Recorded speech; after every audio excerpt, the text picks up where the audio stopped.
آپ سن رہے ہیں اور چیک کا سپ وتھ پی کی زہیب۔ کیسے ہیں آپ سب؟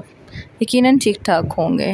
اگر آپ نے ابھی تک میرا چینل سبسکرائب نہیں کیا تو اس کو سبسکرائب کر دیجئے، اور کوئی ویڈیو اچھی لگے تو اس کو لائک اور شیئر بھی کیا کریں۔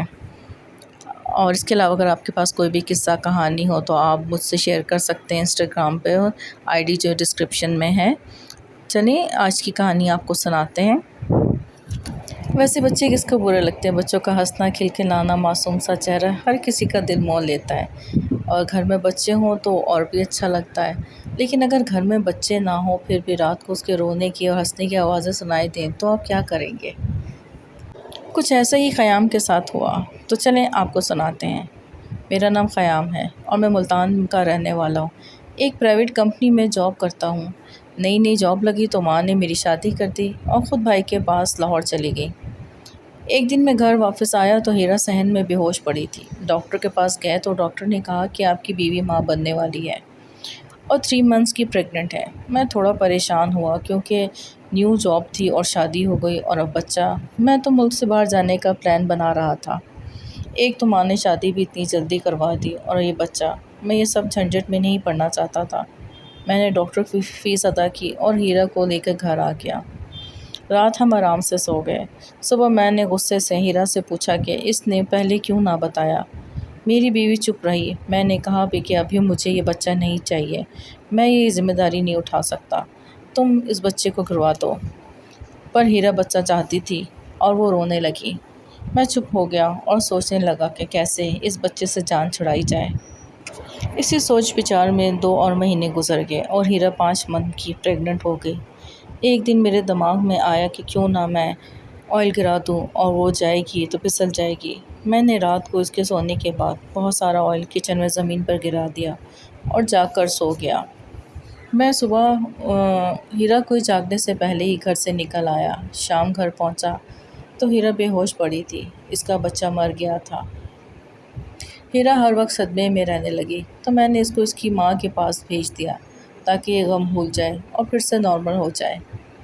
ہیرا کے جانے کے بعد میں رات کو اپنے کمرے میں سو رہا تھا کہ مجھے کسی بچے کے زور زور سے ہنسنے کی آواز آئی۔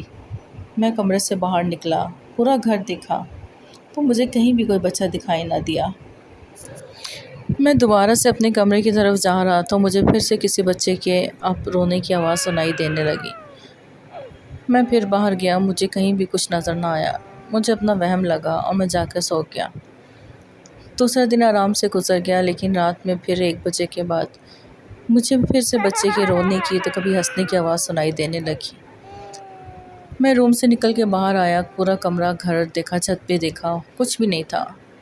میں نیچے آیا تو کچن کی طرف جانے لگا پانی پینے، تو مجھے کچن سے بچے کی رونے کی آواز آ رہی تھی۔ میں نے لائٹ آن کر کے دیکھا تو کونے میں ایک بہت ہی نامولود سا چھوٹا سا بچہ جس کا سر پچکا ہوا تھا اور بازو ٹوٹا ہوا تھا، کونے میں بیٹھا اور مجھے دیکھ کے ہنس رہا تھا۔ مجھے ایک دم سے خوف آیا۔ میں کمرے میں آ کے لیٹ گیا اور سوچنے لگا وہ سب میرا وہم تھا یا سچ کچھ تھا۔ میں 2 بجے تک لیٹا رہا، مجھے نیند نہ آئی اور نہ ہی پھر اس بچے کی آواز آئی۔ پھر تھوڑی دیر بعد جیسے میری آنکھ لگی، مجھے اپنے قریب سے کسی بچے کی رونے کی آواز آئی۔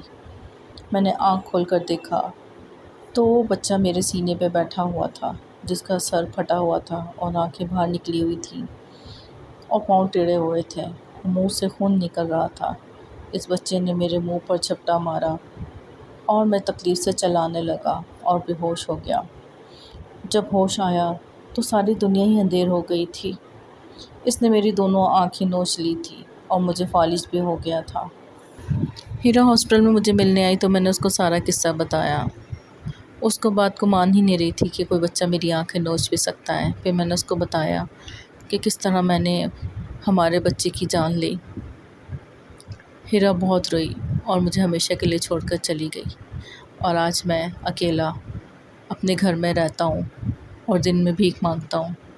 اب مجھے ساری رات اسی بچے کی رونے کی تو کبھی ہنسنے کی آوازیں سنائی دیتی ہیں۔ کیسے لگی آپ کو خیام کی یہ سٹوری؟ لائک، کمنٹ اور شیئر کر کے مجھے ضرور بتائے گا۔ اب تک کے لیے اتنا ہی، سنتے رہے ہیں۔